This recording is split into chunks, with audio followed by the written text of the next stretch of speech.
Bem-vindos os três a este nosso painel deste tema que é uma espécie de campo de minas, não é? Que andar sobre ele temos de ter sempre o cuidado para não pisar aqui alguma dessas minas. Como disse o Sr. Ministro, é um tema que mais polariza a sociedade hoje em dia.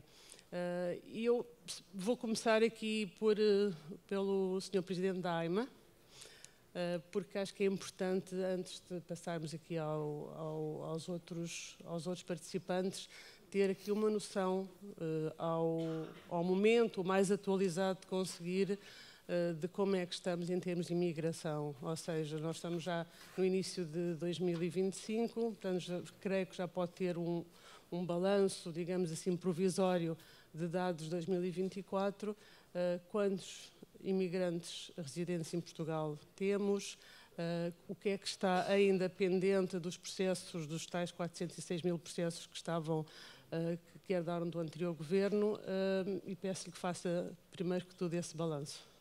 Muito bem, muito bom dia também, obrigado pelo convite, os parabéns ao Diário de Notícias em primeiro lugar e naturalmente uma saudação a todos os presentes, em particular aos colegas de painel que temos privado em vários momentos da nossa atividade e tendo outras funções anteriores. Eu acho que vou desiludi-la, sabe? Porque está-me a pedir aqui esses dados e não só do que foi dito pelo Sr. Ministro, pelo Gonçalo Matias, até a propósito também da questão do fenómeno migratório, e até porque hoje é dia de aniversário do DN em termos históricos dos 160 anos, e deixe-me dizer que, embora, como tenho a dizer, um tema do momento, mas é um tema de todos os tempos, a migração. E esta é a primeira reflexão que eu acho que é importante nós termos presentes. E não irmos atrás desta euforia logo numérica e instantânea, quando se calhar até, eu diria, que temos um grande decréscimo da migração, no sentido em que, se talvez há uns anos, eu te diria quase que era 100% da população migrante, quando estávamos no nomadismo, antes da grande revolução do Neolítico, da sedentarização há 10 mil anos, portanto significa que se houve um grande decréscimo do fenómeno migratório ao longo da evolução da humanidade. Claro que estou aqui a pôr propositadamente aqui uma questão, mas para dar esta projeção histórica que eu acho que é importante. E depois, enfim, é milenar das civilizações recentes, e quando o Caracal, em 212, estabelece a cidadania romana aos habitantes do Império, dá um grande sinal de integração, através de um instrumento político, não é?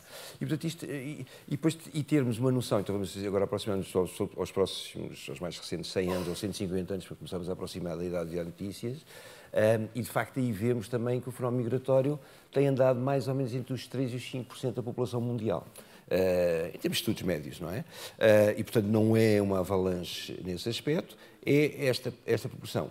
Agora, temos esses sentidos de fluxos diferentes, não é? Isto é, temos uma Europa que, se calhar, há 100 anos, de facto, imigrava muito, nomeadamente para o continente americano, e temos agora uma Europa que recebe uma migração vindo de todas as partes do mundo, se calhar, e pode ser alguma explicação para algumas questões. Mas não fugindo à sua questão dos números... E mesmo dizer isso, e números? Não, os números são aquilo que eu lhe disse, quase de 100% da população mundial há 10 mil anos, estamos agora com 3 ou 5%.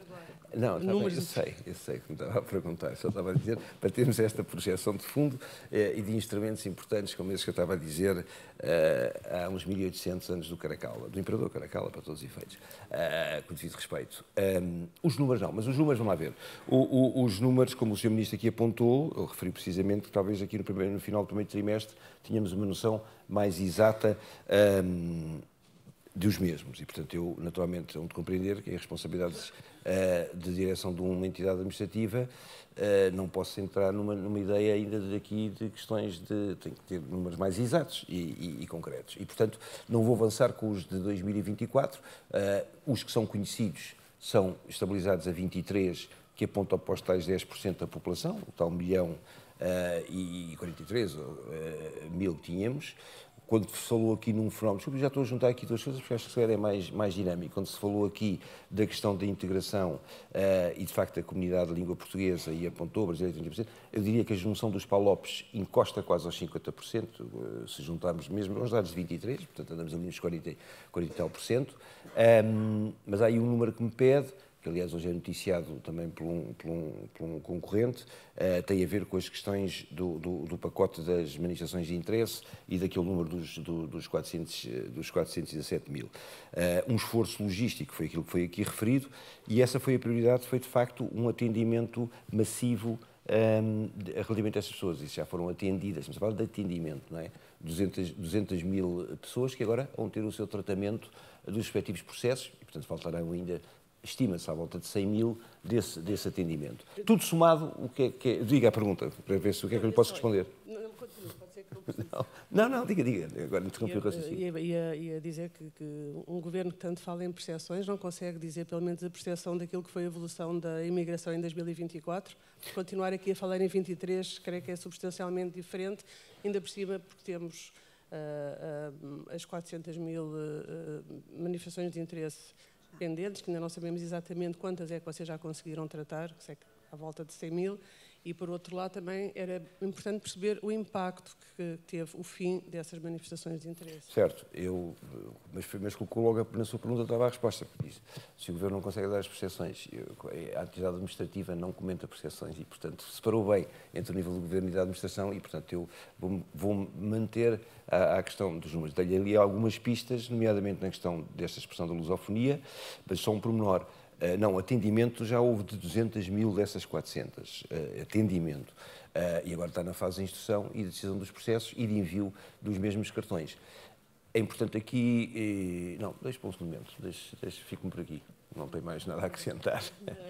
Ana Rita, bem-vinda, veio do Iraque, onde esteve esta semana, é muito viajada, é sempre uma experiência muito interessante, certamente, até para perceber outros tipos de fluxos migratórios. Ana Rita, como já falou aqui o Dr. Pedro Portugal Gaspar, as migrações não são um fenómeno novo, não é? Faz parte da história essa movimentação de populações. Acha que aqui em Portugal o fim das manifestações de interesse é suficiente para tentar ter controle sobre esse movimento em direção a Portugal? Muito bom dia, Valentina, bom dia a todos, muitos parabéns ao Diário Notícias, agradeço imenso o convite para estar presente e também para colaborar com alguma frequência no Diário Notícias com uma coluna sobre as questões migratórias. Quanto à pergunta, e passando imediatamente para a resposta, eu fui sempre contra aquilo que se chama manifestação de interesse e que mais não era uma situação de regularização permanente, portanto, fazendo aqueles efeitos que o Sr. Ministro já chamou, tenho que fazer um disclaimer, eu sou completamente apartidária, portanto, sou uma simples observadora académica e sempre fui contra, sempre me manifestei contra este tipo de mecanismo. Ele, efetivamente, não foi só o problema de ter levado a uma insustentabilidade da administração, está a levar a uma insustentabilidade também dos tribunais, que é uma coisa que não tem sido muito falada, tem levado a uma sobrecarga imensa dos direitos sociais e, sobretudo, aquilo que sempre me preocupou desde o início e como, aliás, o Sr. Ministro referiu, foram todas as situações de indignidade em que as pessoas se encontravam em Portugal, porque o que é que fazia a manifestação de interesse?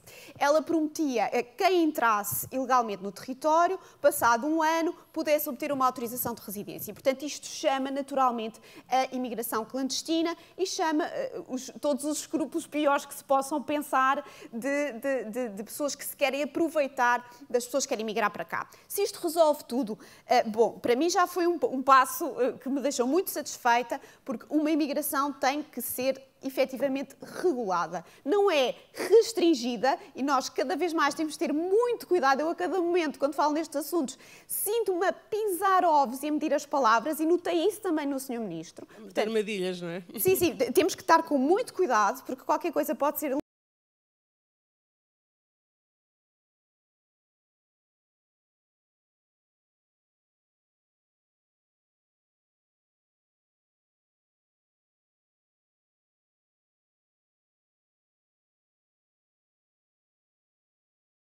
Não é possível estabelecer cotas, digamos, para refugiados e pessoas que procuram outro tipo de proteção internacional e para os reagrupamentos familiares.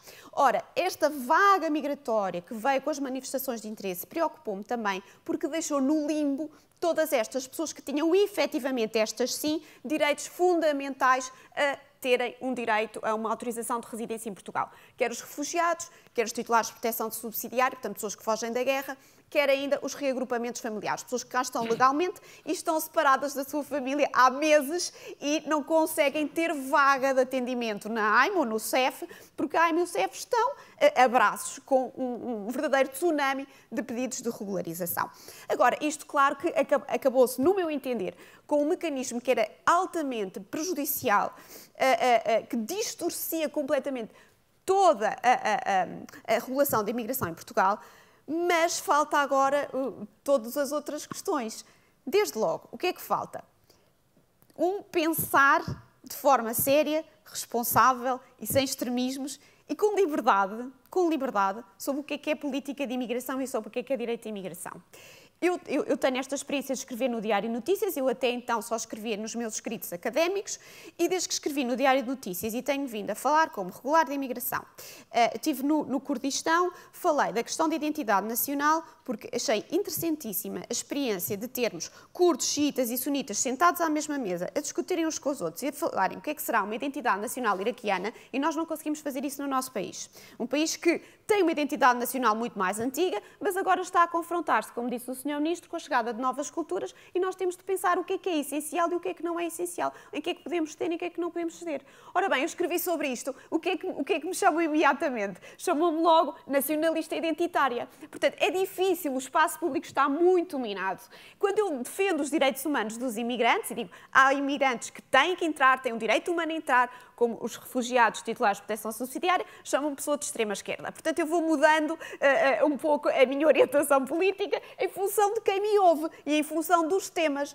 Por isso é preciso, acima de tudo, ganhar um pouco de bom senso no espaço público para conseguirmos debater este assunto tão importante. E eu concordo aqui com o Sr. Diretor da AIMA, sem dúvida, que as migrações não é de todo o estado de natureza do ser humano. O estado de natureza do ser humano é ficar junto às suas comunidades. Portanto, nós só saímos do pé da nossa família, da nossa língua e da nossa cultura quando realmente assim necessitamos, mas também temos que ser sensíveis aos números que o Sr. Ministro trouxe. E, de facto, isto está a ser um impacto muito grande, está a mudar muito a configuração. Nós exigimos às populações, como, por exemplo, Vila do Bispo, é um dos exemplos, ou no Alentejo, que estavam já muito desertificadas e envelhecidas e começam a ter uma população quase maioritariamente hindustani, e nós o que é que dizemos a essas pessoas? Tolerância, diálogo interreligioso, isto não diz nada às pessoas. Não diz nada às pessoas. Portanto, de facto, é preciso promover uma integração bilateral, tem que ser dos dois lados, quer ser da população de acolhimento, preparar estas pessoas, quem são estes migrantes, quais são os seus hábitos, se são uma ameaça ou não, e também os imigrantes para os valores essenciais da comunidade portuguesa, que são inegociáveis. E eu aqui concordo plenamente com o Sr. Ministro. Portanto, respondendo, não, a manifestação de interesse foi essencialíssima para acabar com os números, para acabar com a ilegalidade, para acabar com a indignidade. Falta este trabalho todo de integração que agora temos que fazer aos poucos.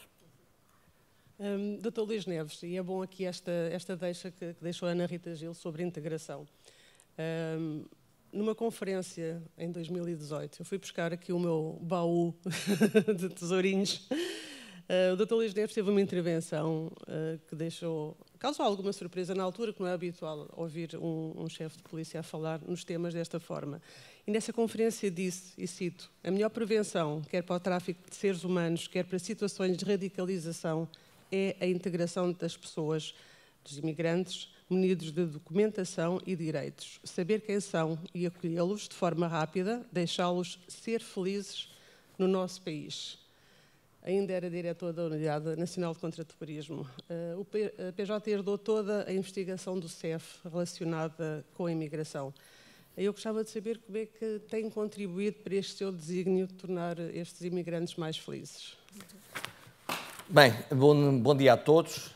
Um cumprimento especial à Valentina Marcelino, enquanto dirigente do Diário de Notícias, e na sua pessoa cumprimento todos os que lutam nesse grande órgão de comunicação social para esta bonita idade. Um cumprimento aos meus colegas e amigos de painel e a todos os que aqui estão presentes. Dizer que é uma honra aqui estar. Eu há pouco, quando comecei a ouvir a Valentina, até fiquei assim um pouco de pé atrás, porque parece que nós, os polícias, somos sempre os maus. Os maus, quer dizer, que não temos sentimentos, que não temos pensamento estruturado. De facto, eu disse isso relativamente, aliás, e ainda bem, fiquei feliz com o que ouvi e contribuímos para aquilo que é o plano das migrações do atual Governo. Disse o que disse nessa altura. Em 2021, 20 anos após os atentados do 9/11, escrevi também um artigo nessa senda em que direitos humanos têm que ver com as pessoas. E nós somos, já aqui foi dito pelo Sr. Presidente da AIMA, meu querido amigo Pedro Portugal, o que é que são as imigrações, o que é que são os fenómenos migratórios. Nós somos também pioneiros e fomos por este mundo fora e procuramos fazer a nossa integração. E digo e repito, tem que haver ordem, tem que haver disciplina, tem que haver cumprimento da lei. Não é um direito, é um direito e uma responsabilidade dos Estados, falo de Portugal, de saber quem cá está e em que condições cá está, e depois é permitir as condições para que as pessoas se possam integrar no mais rápido espaço e curto espaço de tempo possível. Falei nesse seminário do Sindicato dos Funcionários de Investigação Criminal e Fiscalização do CEF, já me recordo, foi no ISCS, e o que disse na altura tem que ver com o facto de, se as pessoas estiverem documentadas, se as pessoas tiverem apoios, se as pessoas tiverem direitos, naturalmente integram-se e deixam de estar nas garras dos traficantes de seres humanos. É isto que nós estamos a falar. Traficantes de seres humanos, traficantes de pessoas cuja mão de obra é utilizada ilegal e fraudulentamente, a exploração sexual, e por isso, quando a pessoa está documentada, lida connosco, fala com as autoridades. Se a pessoa está ilegal, naturalmente tem a dificuldade de nos procurar. Nós já tínhamos esta experiência nos anos, aqui foi dito já, 99, 98, 99, 2000, 2001, quando foi a questão de muita gente que veio do leste europeu, da Moldávia, da Ucrânia, da Roménia, da Geórgia, por aí fora, e que aqui vieram a ser mortos, explorados, raptados, por máfias que os acompanhavam para os explorar, e naturalmente nós, quando confrontávamos as vítimas, o que tínhamos muitas vezes era o silêncio. E o silêncio porquê? Por um lado, o medo das ações criminosas e, por outro lado, a desconfiança face às polícias, porque as pessoas estão numa situação de ilegalidade.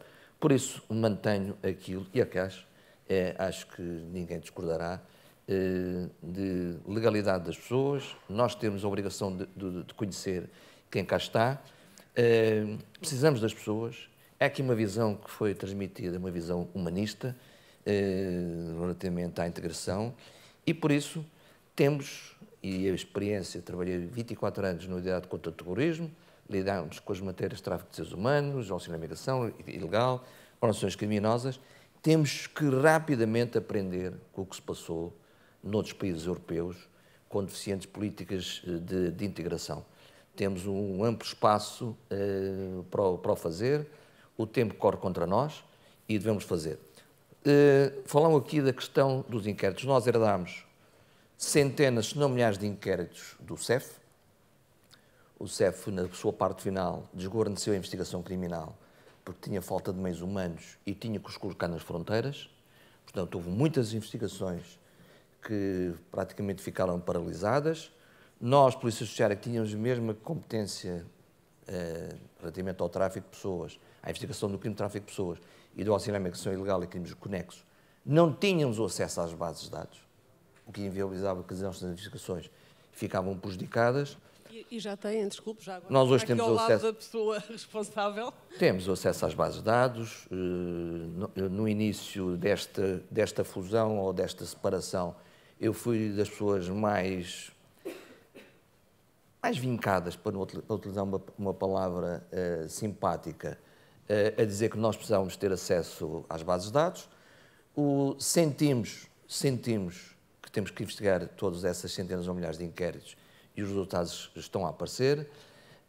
Sentimos que com o fim do artigo 88 e 89 perguntar isso, sim, da manifestação de interesse, sentimos que há uma mudança no paradigma. Há um abrandamento dos crimes de tráfico de seres humanos, da auxílio à migração ilegal? As organizações criminosas procuram sempre, quando o law enforcement e os Estados criam uma barreira, procuram sempre encontrar outra forma para delinquirem, para colocarem e para explorarem os imigrantes.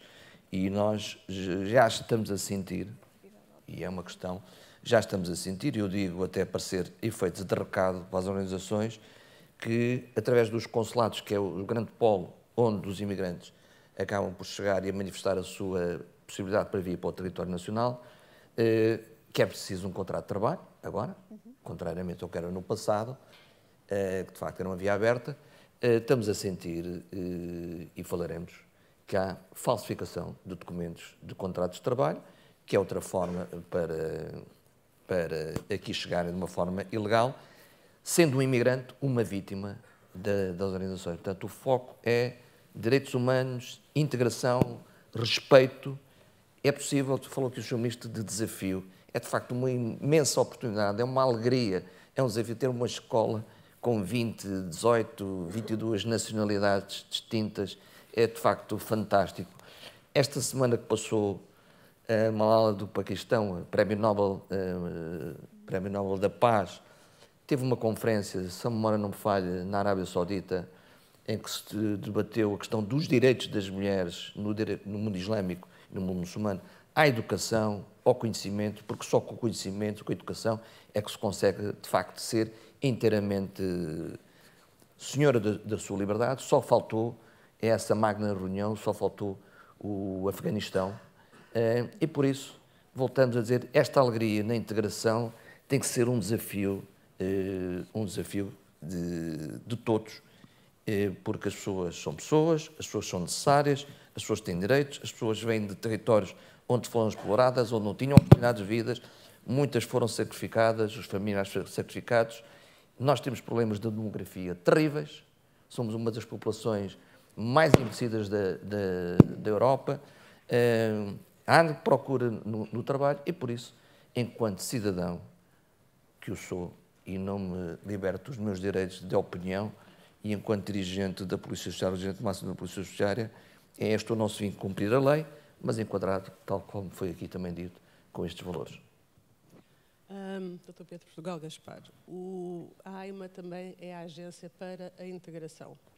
Este fim de semana, ali no Expresso, que a OIM recebeu mais de 100 pedidos por mês de imigrantes em situação dramática, sem abrigo, que querem voltar aos países de origem.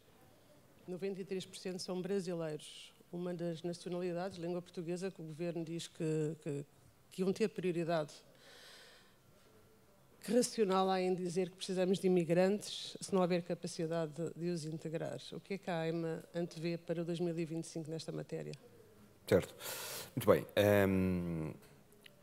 Este desafio temos, de facto, primeiro, e acho que é manifesto a urgência que houve numa questão da chamada regularização documental, não é? Que acaba por ser o primeiro passo, como eu costumo dizer, o primeiro passo para a integração, ou seja, o passo burocrático, administrativo, que será o mais fácil, não obstante a dificuldade conjuntural existente, parece um paradoxo que estou a dizer, mas será o mais fácil quando tivermos e conseguirmos atingir esta velocidade de cruzeiro, não é? Por exemplo, em 24, estes dados já lhe posso dar, por exemplo, em 24 a AIMA, no fundo, recebe mais de 650 mil chamadas telefónicas, mais de 1.300.000 mails para as marcações. Portanto, quando se fica com esta ideia, não consegues... Não consegue ainda responder a todos, não é? Exato, mas a taxa de resposta é superior a 80%, 85%, à volta disso. Mas, naturalmente, o que se puxa sempre é pelos 15% que ficaram por responder. Isso faz parte da vida, mas já sabemos que quem está nestas funções sabe sempre que se pega sempre por aquilo que não se faz. Assim, não há, portanto, isso aí, estamos vacinados. Normalmente são as pessoas que reclamam. Não, mas não estou a falar da imprensa, não estou a falar da imprensa, não. Estou a falar em geral. Pronto, mas isto para lhe dizer o quê? Portanto, isto posso fazer um paradoxo a dizer que é o mais fácil quando tem esta pendência dos tais 650 mil chamadas telefónicas, etc. E estes agendamentos. Mas, de facto, em termos de obrigação de Estado, de resolver e da administração, apontaram-se aqui, também não faço considerações, apontaram-se aqui várias situações que levaram a esta situação de grande passivo. Alterações legislativas, alterações organizativas, extinção de instituições, pronto, portanto, isto tudo somado dá nisto. Mas, naturalmente, que o que é expectável é que se consiga avançar. Juntando a isto aquilo que a professora disse muito bem, que também foi o desafio, de facto, dos tribunais, não deve haver grande instituição que tenha recebido tanta notificação e de cumprimento de sentenças como a AIMA para obrigar. Que, por acaso, é curioso e é um conselho, e acho que era muito interessante as pessoas poderem ver, de facto, o acórdão do STA, quando em 2 votos de vencido tem 2 coisas muito interessantes, que é, nomeadamente, são meras ações de marcação de agenda que leva a um passivo nos tribunais das outras questões de matérias de fundo mais interessantes direitos das pessoas que ficam por resolver, ou quer simplesmente um reordenar da fila, que é, no fundo, tem a sentença, passa à frente e passa à frente da fila. E, portanto, até se diz numa dessas declarações de voto vencido que, de facto, não há organização administrativa que resista, admitindo que nós tenhamos organização, que é como é dito no próprio acórdão, mas, de facto, há um escalonamento, é evidente que há sempre um furar da fila, legitimado pela sentença judicial e, portanto, temos que naturalmente cumprir. Portanto, isto é só para dar uma ideia dos vários ingredientes que aqui existem.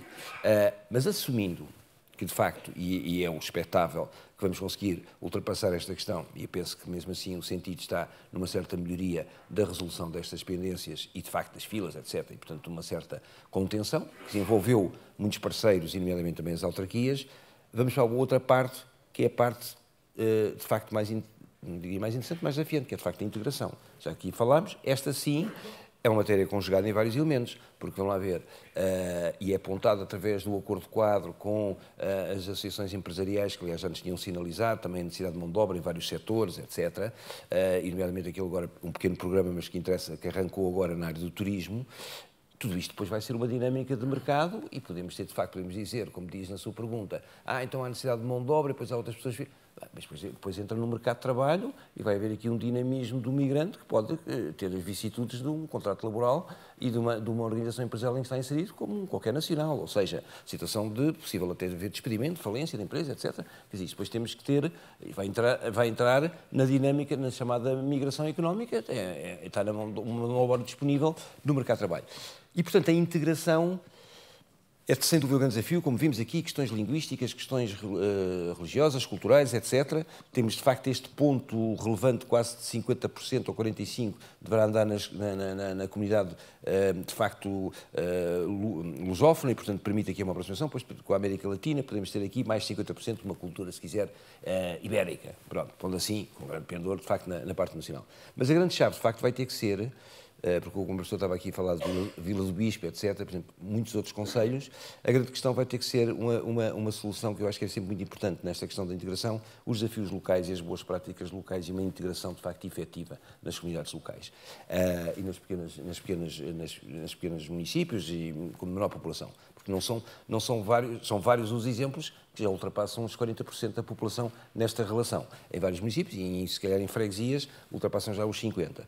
E não vale a pena pôr estes números para assustar. O que interessa é que acho que até pode conseguir situações, de facto, muito interessantes, porque se há, de facto, distritos relativamente ou situações relativamente envelhecidas, que é preciso cuidadores na área social, por exemplo, que é uma área também que acho que é muito importante, este apoio de mão de obra, de facto, estrangeira, para cuidar, de facto, em termos de cuidadores, etc. Em certas situações podem-se colocar nos grandes centros urbanos, mas vai-se colocar, de facto, noutras áreas. E, portanto, a integração com bons exemplos e bons projetos piloto em termos regionais e locais vai ser fundamental e por uma via de maior descentralização.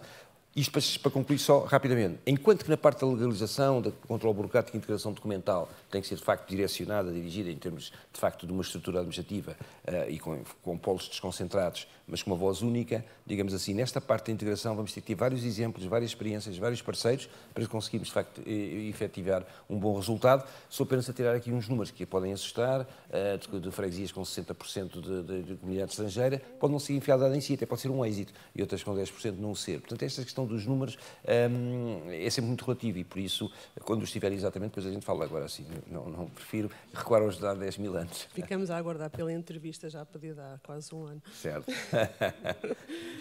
Ana Rita, eu sei que é difícil e há muitos ses e muitas condicionantes, mas consegue fazer uma antevisão daquilo que será a nossa população de imigrantes daqui a 5 anos, imaginemos?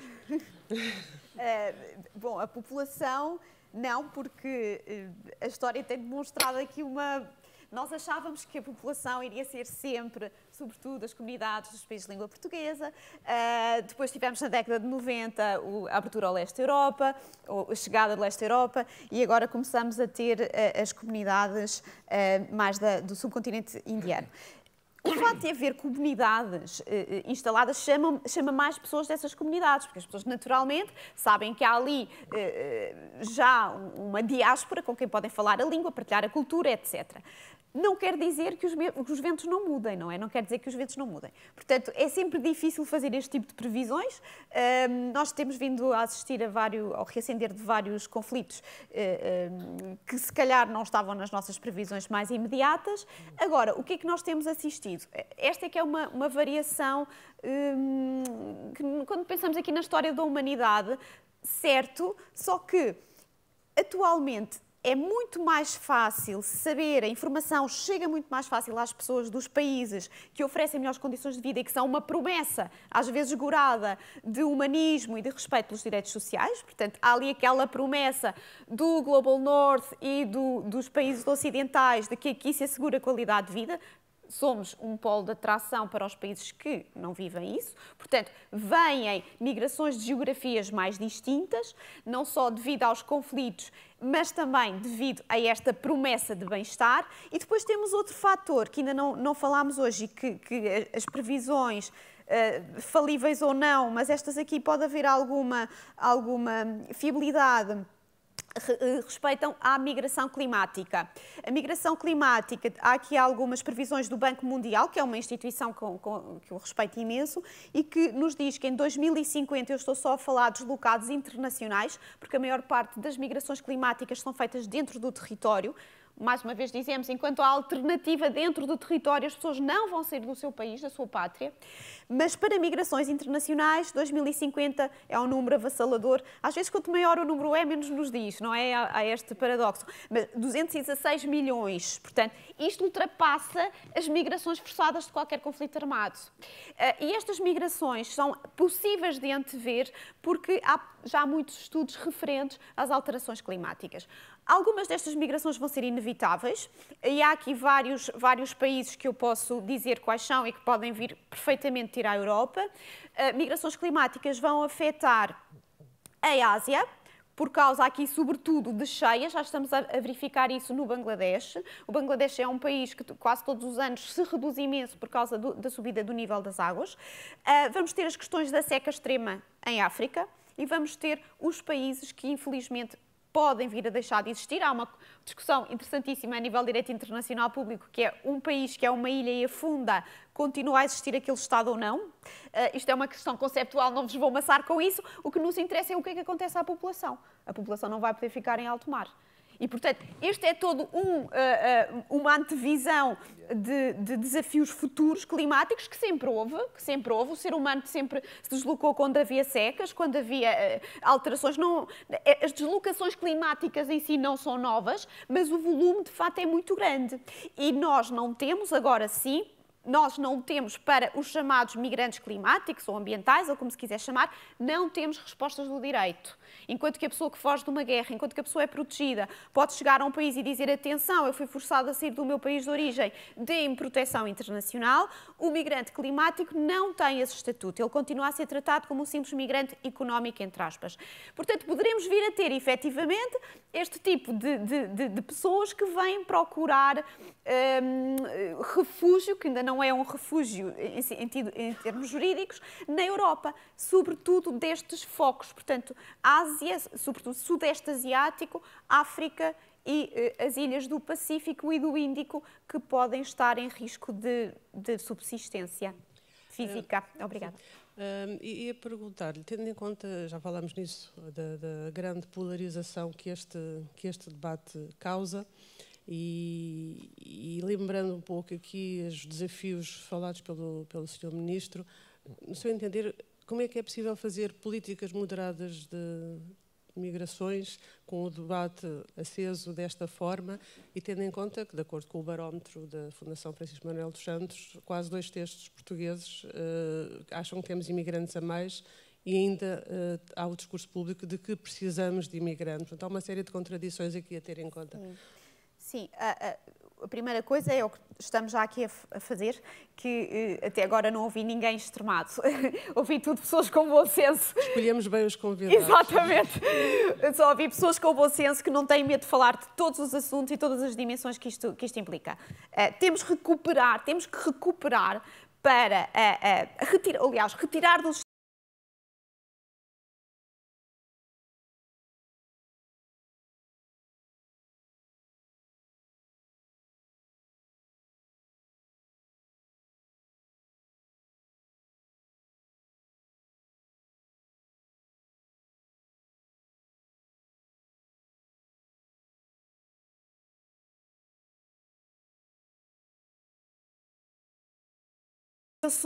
como a Valentina sabe, eu cheguei agora do Iraque e houve muitas coisas que eu não acompanhei, mas percebi que havia aqui um debate sobre se deveria divulgar a nacionalidade das pessoas em operações policiais, criminais, ainda não percebi muito bem. Eu sou completamente a favor da informação aberta, transparente, para combater não só, enfim, as percepções, mas porque efetivamente a informação tem que ser transparente. Não temos nada a esconder, não é? Se me perguntarem e divulgar raça, e divulgar etnia, e divulgar religião, aí o meu discurso já é diferente. Já não é a mesma coisa. Agora, nacionalidade, que é um fator objetivo, acho que nada na Constituição proíbe ou se opõe a este tipo de divulgação. E tem esta vantagem de tornar transparente e também poder, de certa forma, obviar a estas percepções. Por outro lado, agora só a terminar, a questão do precisamos dos imigrantes é um argumento, mas não é um argumento que me tem satisfeito. Porque nós, quando dizemos Portugal precisa de imigrantes para contribuir para a segurança social, para trabalhar para a pirâmide demográfica, estamos apenas a olhar para as pessoas como fatores de produção ou como algo que vem trabalhar de forma para o nosso bem-estar. E não estamos a olhar para as pessoas, eu até escrevi no Diário de Notícias que era um mantra pseudo-humanista. Não é humanista. Virmos aqui dizer precisamos de imigrantes e apelar ao acolhimento. Não é o argumento humanista. Não é um argumento meramente economicista, no meu entender, ou demográfico. Mas podemos estar a esvaziar, isto foi algo que eu tenho ouvido ao falar com algumas comunidades dos países de origem, podemos estar a esvaziar as comunidades dos países de origem das suas potencialidades, da sua mão de obra, dos seus talentos. Portanto, atrair sim, mas atrair com responsabilidade. Não vamos agora retirar de Cabo Verde todos os médicos de Cabo Verde que deveriam trabalhar para nós. Portanto, sim, dar formação, mas eu sou muito adepta da migração circular. Portanto, voltar o talento para o país de origem. Por isso, quando se diz, eu não estou a dizer que não é um argumento válido, isto na questão das migrações nós temos de estar sempre com pequenos disclaimers. Não estou a dizer que não é um argumento válido, não pode ser um argumento único. Claro. Não pode, porque senão estamos a tratar as pessoas como simples fatores de produção e as pessoas são naturalmente seres humanos que precisam de ser acolhidas com dignidade. Digo que concordo com o Sr. Ministro que diga, muito bem, vamos então preparar primeiro o país para as receber e depois pensamos se precisamos de mais mão de obra e menos mão de obra. E não podemos reter o talento todo do Global South. Dr. Luís Neves, a segurança tem contribuído também para a polarização do debate quando se fala de imigrações. A PJ investiga a criminalidade mais grave e complexa. Não sei se eu sei que me vai dizer que não pode estar aqui com percepções, mas sim com factos. Mas consegue dizer-nos se notaram alguma alteração de padrões de criminalidade em qualidade e em quantidade com o aumento do número de imigrantes? Bem, voltando a fazer aqui um registro que tem que ver que é aquilo que o Estado já investiu em mim em 30 anos enquanto funcionário público e as oportunidades que me deu, dão-me também uma responsabilidade da qual, enquanto cidadão, eu não abro mão. Portanto, eu vou tomar posição sobre a questão que está em cima da mesa e que é fraturante e tem que ver com aquilo que a Valentina quer chegar, não com a pergunta direta, que são as percepções de insegurança, a polarização da discussão. Eu gostaria de trazer aqui para a mesa e, por isso, mais uma vez, eu já por vários momentos, por isso judiciária, tem ali uma manchete. Na manchete é o Sr. Presidente da República, não sei, é o segundo dos 120 homicídios, 112.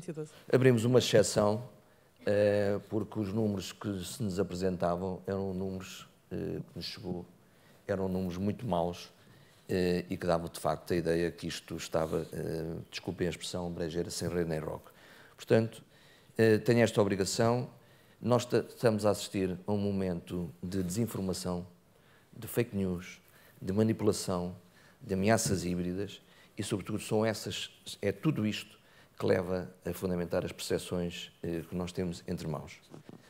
Para além disso, nós não podemos esquecer que temos hoje vários canais de televisão que passam uma e outra vez aquilo que é a notícia de um crime. Portanto, um crime é passado dezenas de vezes. Temos as questões do tempo, as questões climáticas e tudo isso acaba por criar nas pessoas uma determinada ideia de insegurança que não tem propriamente a ver com a insegurança ampla do crime. Eu gostaria, a este propósito, e respondendo de uma forma mais ampla à questão, com dados objetivos, dizer o seguinte. Este é um quadro de reclusos preventivos e em cumprimento de pena de 2023. É um documento público. E nós olhamos, e aproveitando aquilo que a professora Ana Rita Gil referiu aqui, relativamente às questões das nacionalidades, estão cá as nacionalidades. Só que as nacionalidades nós temos de ter aqui a distinção entre o que é estrangeiros que utilizam o território europeu para a prática de crimes, portanto estamos a falar de organizações criminosas transnacionais, tráfico de estupefacientes, cibercrime, muita cocaína, o haxixe, o cibercrime de uma forma ampla, a criminalidade contra o património, aquilo que é designado como a criminalidade itinerante, da América Latina, do leste, mais a leste, que fazem revoadas e que estas pessoas acabam por ser presas aqui. Não são imigrantes. Não são imigrantes. Portanto, estamos a falar sobretudo no tráfico. Depois, tem a classificação por nacionais, países da África, países da América do Sul, onde à cabeça está a questão, desculpem a expressão policial, das mulas. As mulas são pessoas pobres que são utilizadas pelas organizações criminosas para trazer droga in corpore, que nós prendemos por ano às dezenas ou até às centenas de pessoas, e que normalmente mulheres, que aqui cumprem 3, 4, 5 anos e regressam ao país de origem, países da Europa, e depois chegamos a outros países.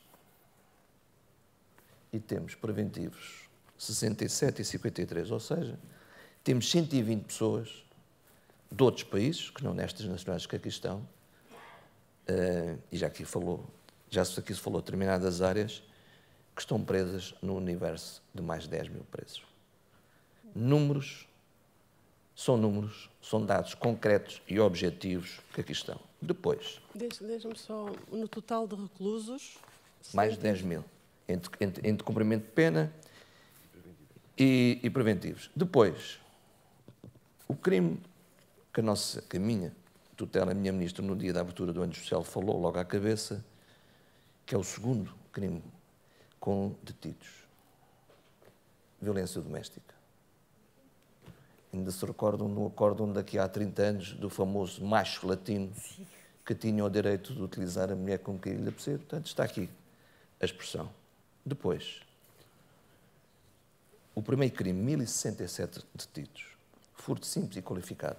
Criminalidade itinerante. Portanto, que fazem aqui campanhas e vão embora. Por isso, o documento, e eu concordo com o que disse, tanto quanto eu julgo saber, irei aprofundar, até porque o Sr. Primeiro-Ministro já o disse publicamente, que irá querer auscultar as forças de segurança e outros atores relativamente à questão das nacionalidades e das origens.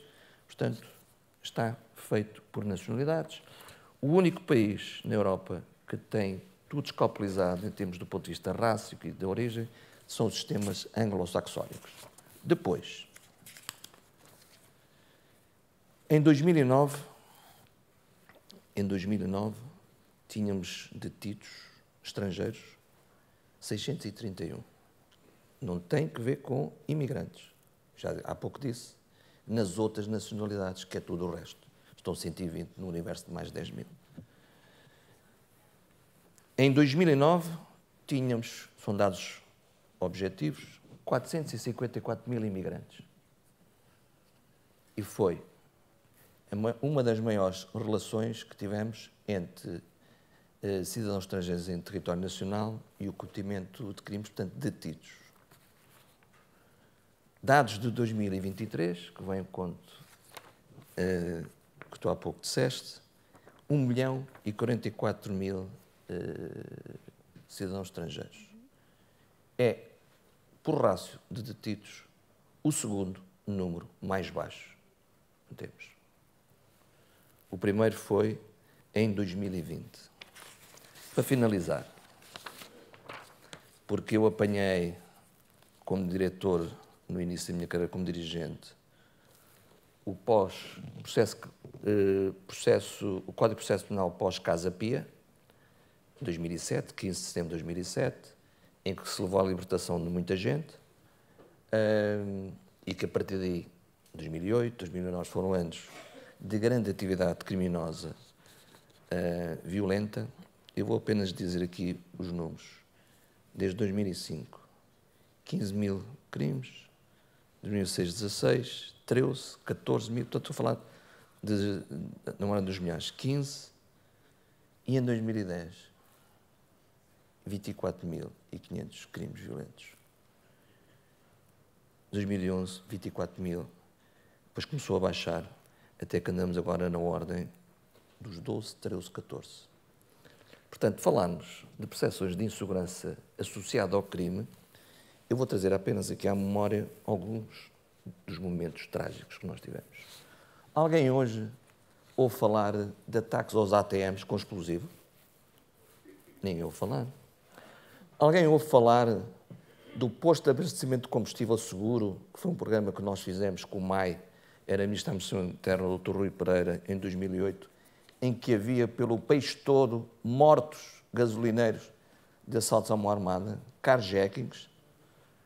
Alguém se recorda, nos anos 80 e 90, eu ainda fui um período que fui advogado, era todos os dias presos, do consumo de heroína, em que não havia família que não tivesse um familiar que não tivesse sofrido de tudo isto, ou porque era roubado em casa para sustentar o vício, ou porque morria de overdose.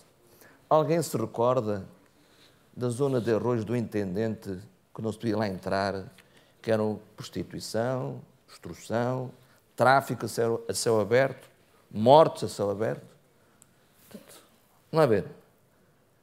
Querem comparar esses períodos com o período que hoje vivemos e dizer que hoje é que é mau?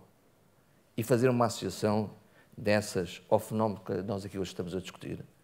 Por isso, enquanto cidadão e enquanto dirigente policial, trago estes números, que são os números que não nos permitem mentir. Vou finalizar a minha intervenção dizendo o seguinte, Valentina, e a todos. Um dos temas, uma das áreas que a unidade, a antiga Direção Central de Combate ao Banditismo, criada nos anos 80, com o fito próprio, exclusivo, de combater as FEs 25 de Abril, depois continuou o seu trabalho, é competente para investigar os crimes de terrorismo e os crimes de ódio. E é aqui que nós nos vamos focar, que isto já que hoje foi abordado de manhã, focar nesta temática da polarização da sociedade. Eu trago estes números aqui para se perceber do que é que estamos a falar. Trouxe a minha experiência do passado, com uma pincelada muito rápida, do que foi a criminalidade violenta. Em 2008 ou 2009, a unidade que eu era responsável, a Unidade Nacional contra o Terrorismo, a ISDCCB, centralizava toda a informação de assaltos a bancos, cainhas de transportes veloz, CTTs e finanças, que era o que vinha do tempo do combate às FPs 25 de Abril. Nesse ano, tivemos 888 ataques neste global. Hoje, não temos 4% desses ataques. Portanto, a questão que está em cima da mesa e que não pode ser fraturante do ponto de vista da sociedade, porque precisamos das pessoas, não só na visão utilitária, é um direito, conforme aqui foi referido, ancestral, das pessoas procurarem segurança, procurarem ter a sua família, procurarem criar as suas redes, as suas raízes, as suas bases, Eu não podia estar aqui hoje presente nesta comemoração dos 160 anos de um grande jornal que combate a desinformação, que combate as fake news, que combate a manipulação, sem dar o contributo enquanto cidadão e enquanto dirigente de uma polícia, que é a Polícia Judiciária, que tem a responsabilidade que a Valentina deu, porque estamos a falar de dados concretos, objetivos e certos. Julgo que não podíamos ter acabado melhor.